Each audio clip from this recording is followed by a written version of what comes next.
Hi, Sean. Hi. So we finally landed in Switzerland, huh? So what do you? So yes. Yeah. So what is your task in Switzerland this time? So this is a brand new competition here in Switzerland. I come every year. I work with the promoter, Kathy and Dagmar, for the Swiss Grand Prix, which is typically in the month of October.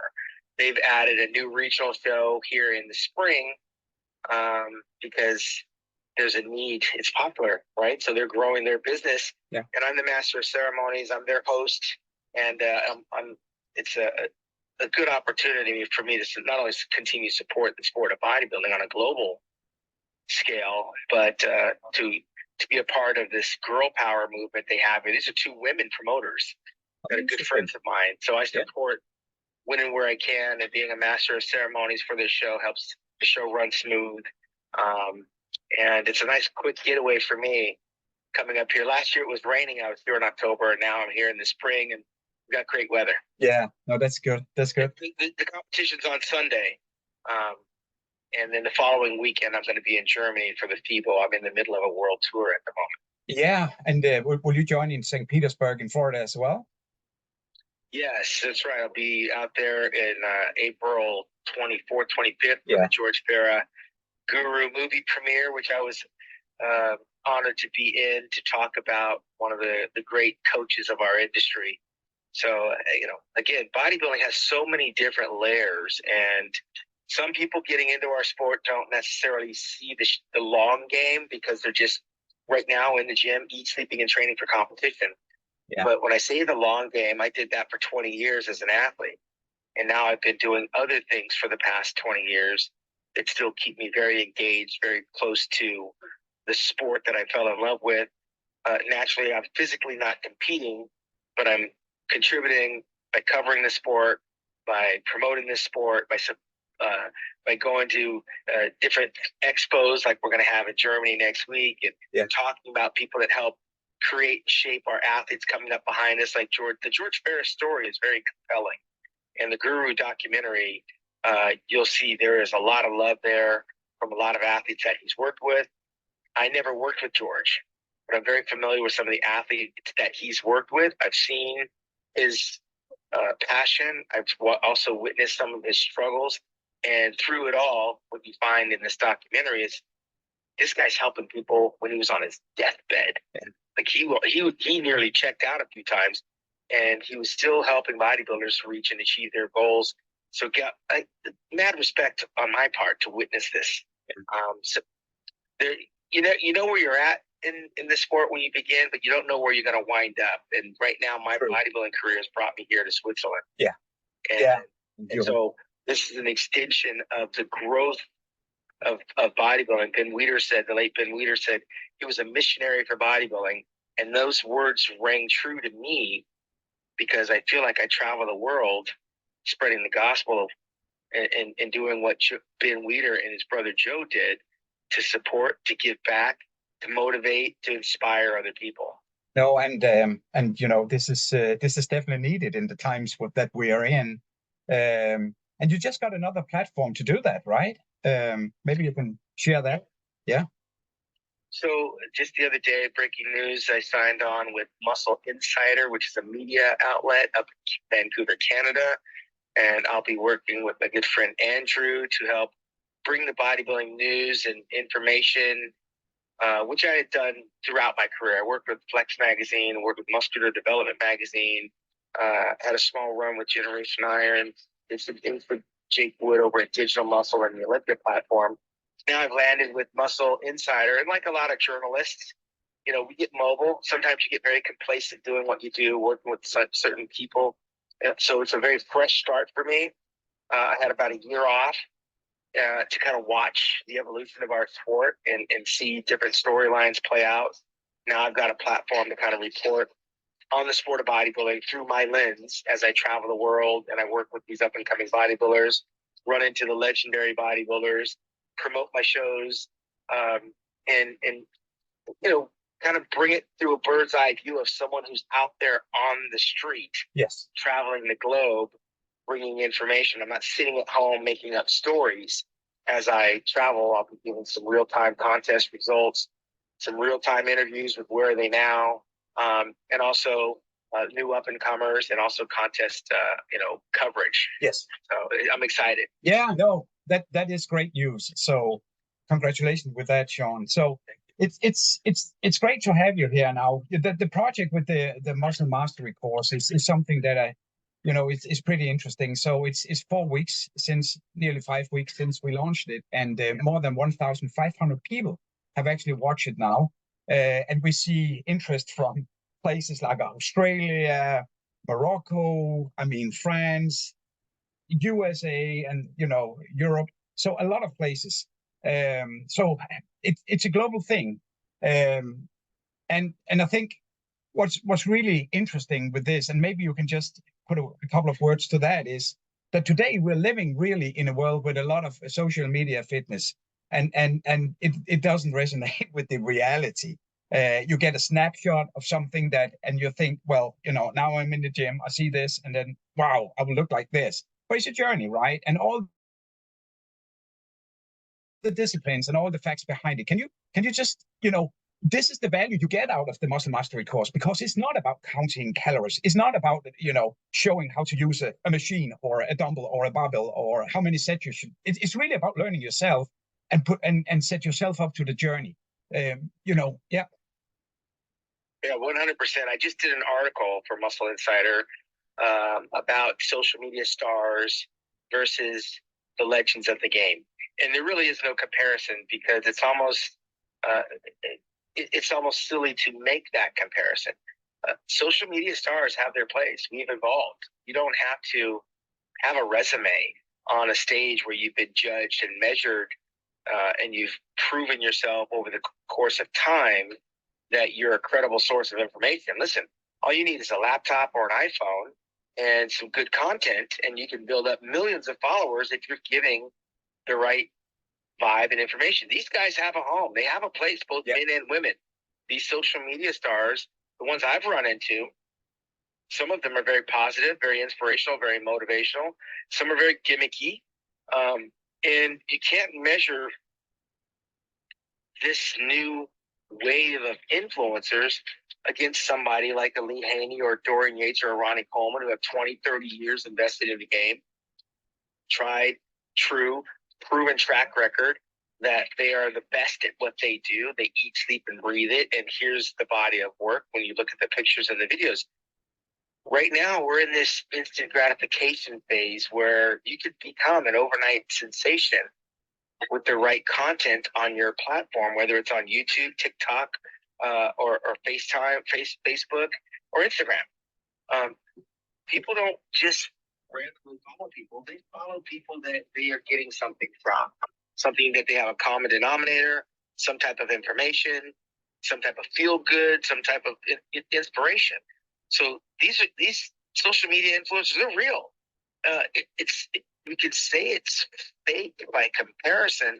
I don't want to compare them to the bodybuilder. I don't want to compare them to the athlete that is actually being in competition. Social media is not a competition. Social media is another form of information. It's another form of news. They're in control of the media that they put out. And what I find, some are out there, I'll give you a few examples. I'll drop some names. Joey Swoll, for example, is a friend of mine. He doesn't compete, but he looks like he's always in shape. He goes around and he really exposes people that are making fun of other people in the gym, doing their exercises, when they're training, unbeknownst to them. And he'll expose those people and call them out. He's got a huge following. He does a great job of calling out people, making fun of people. The BK Patty, I think she's got almost 6 million followers, and she doesn't compete. She does exercise. She's got a very throwback type of physique, like Lisa Lyon from the 70s. She does these exercises, and she's an Instagram phenom with almost 6 million followers. This new guy, Sam Sulik. Yeah. I never knew the guy. I never knew the name until I was there at the Arnold Classic, and Arnold Schwarzenegger's giving him a shout out, gave him a platform. He had a line that wrapped around our 8-time Mr. Olympia, Lee Haney, who was sitting there. People are standing in line to meet this 22, 23-year-old kid. Yeah. Doesn't compete, doesn't have a resume, doesn't have a history, doesn't have 8 sound-outs, and people are stepping over Lee Haney to get to him. It's an interesting phenomenon, because if you want information, you want wisdom, Lee Haney is your guy. Yeah. If you're trying to be Mr. Olympia. Most of the people that are following this Sam guy, they don't want to be Mr. Olympia. They are following a guy that's inspiring them. They're following a guy that's giving them information. They're following a guy that these are fans. He's genuinely built a following somehow over the past short year and a half, 2 years, where he's become a social media influencer. The kid's making money. The kid's staying out of trouble. The kid appeals to certain people, not to me. I'm 58 years old, and there's nothing there for me to learn from the 22-year-old kid, other than the fact that he's a new face, he's a new player in the industry. So, but if you're talking about learning, you have to consider history. For me, when I was a 22-year-old kid, I was looking to people that had been places that I wanted to go. So I had to go back and study what they did. I had to learn how they did it. And we had the magazines to do that. We had books, we had videos. I became a student of the game. Today, kids have their social media. They can go right now, cut to the chase, and look, listen, and learn to influencers that are putting out information daily. They don't have to wait 30 days for the magazine to come out. Daily. So some sources of information, that instant gratification, it resides in our social media influencers. With the older and the wiser bodybuilders like myself, and Flex Wheeler, Jay Cutler, and Ronnie Coleman, and Kevin Maroney, and a guy like Chris Cormier, you can find that very same information, but it's going to be the long game. Social media influencers are the short game. The long game come from your legends. They will tell you how they did it, but you can't get that information in a one-time hit. You're not going to get it in one post. You're not going to get it in something that's shock you. It's like getting your doctorate. It's like getting your pilot's license. It's like getting your law degree. Those things come over a long period of time, and when they get them, you know that they earned them because they studied it. They put in the time. And as a legend, our footprint is one of years, decades of work. We've earned the pedigree. We know what we're talking about. When you talk about social influencers, they may have just hit the wave and they rode the crest, and they're here today and they're gone tomorrow. So you got to consider the source of information. If you're trying to build a physique, build a career, I think listening to some of the legendary bodybuilders that have actually done it, the ones that are actually living it, Lee Labrada, Rich Gaspari, come to mind. Lee Haney come to mind. They're still doing the business of bodybuilding.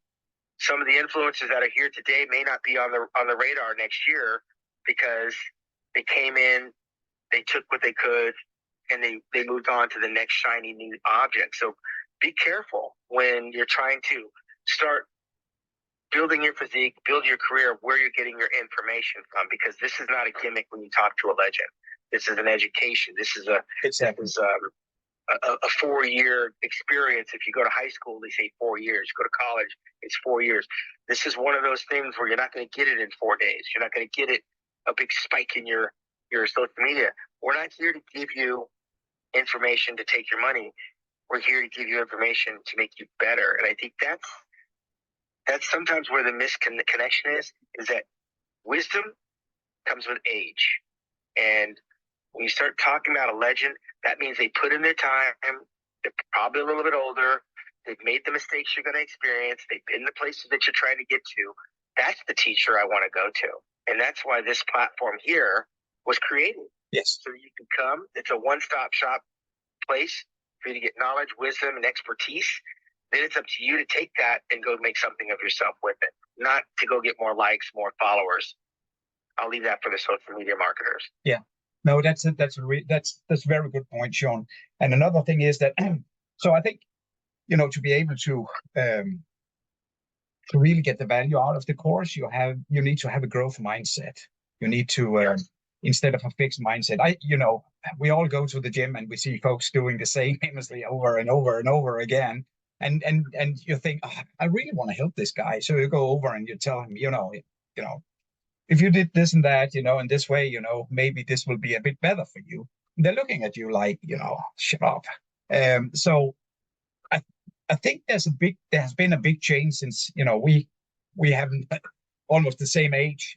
If we go back in the 80s and 90s, we listened to those who were better. We really tried to study them. Today, I don't know, we were willing to learn. I think that is something that has changed a lot.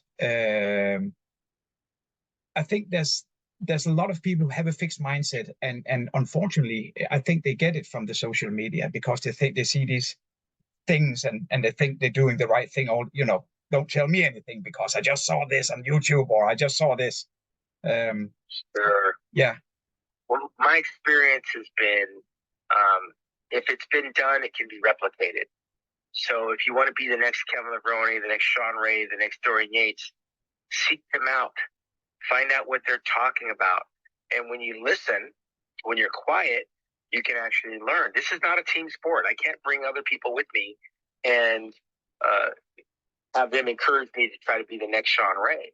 It's something where you have to study, you have to learn, you have to listen. I had a coach when I started, a mentor in the name of John Brown, and he wasn't teaching me.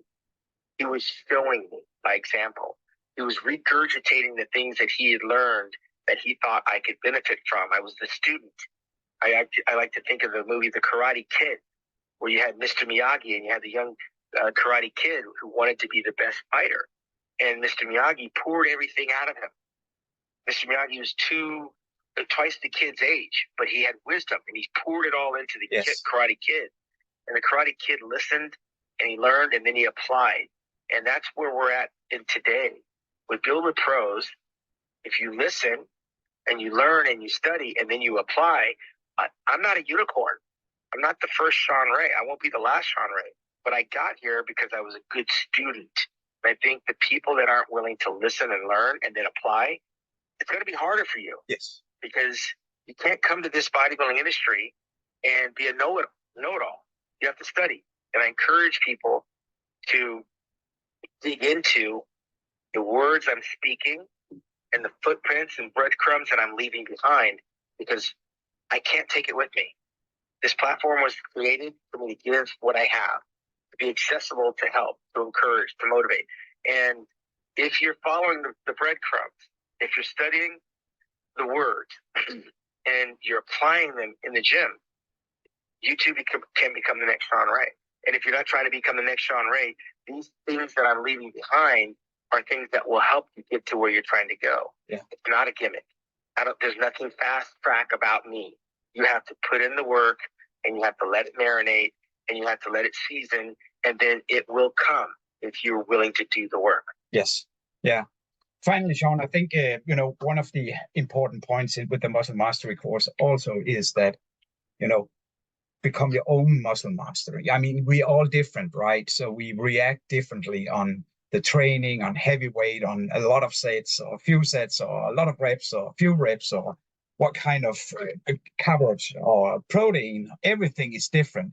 So it's not a hand-holding course where you tell people what to do exactly. It's really about learning themselves through trial and error, right? And that's what we're trying to get back to. Yes. Like we've strayed away to, here's my set diet and here's my set workout. Yeah. And this is what I have to do. No, this is the long game. Variety is the one thing. If I had to choose a word as it relates to me, I would say variety.